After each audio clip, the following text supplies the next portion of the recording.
Alors, Michel Delbarre, vous venez officiellement d'ouvrir ces assises de l'énergie.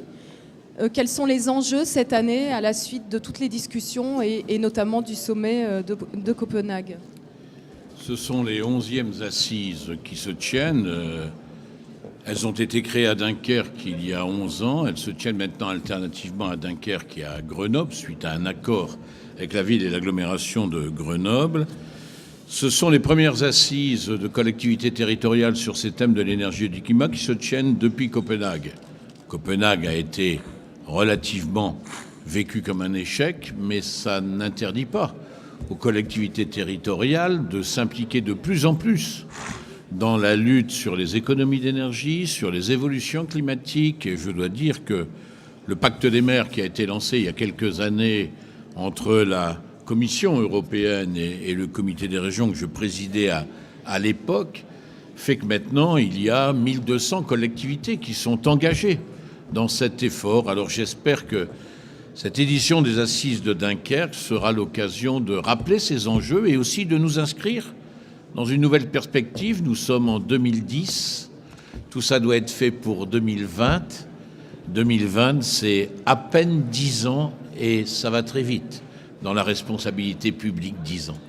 10 ans pour changer les choses, pour contribuer à les changer tout du moins.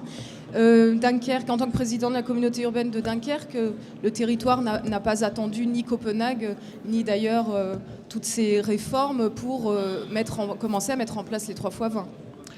Non, mais vous savez, tous ces enjeux, ça touche à la maîtrise de la circulation, au développement des transports collectifs, au tri, à la conception qu'on a de la gestion des déchets, à la construction des logements, à la manière dont on fait la ville. Une ville étalée coûte plus cher qu'une ville rassemblée, plus densifiée. Ça touche à tous les aspects, ce qui fait que les collectivités territoriales sont dans les premiers rôles. C'est plus facile quand il y a des engagements d'État, quand il y a des engagements européens, et je dois dire que derrière les débats sur les Grenelles au niveau national français et derrière les engagements, le paquet énergie-climat de la Commission européenne, on se trouve dans un contexte plutôt porteur pour faire des efforts. Alors justement, l'actualité juridique est riche en France pour 2010, notamment pour le premier semestre. Le Parlement va examiner la loi sur le Grenelle 2 et puis celle sur la réforme des champs de compétences des collectivités. Pensez-vous que ce sont les tremplins qui vous manquent pour justement obtenir les moyens qui vous font défaut aujourd'hui pour arriver aux 3x20 ? Écoutez, j'attendrai la fin du débat sur le Grenelle 2.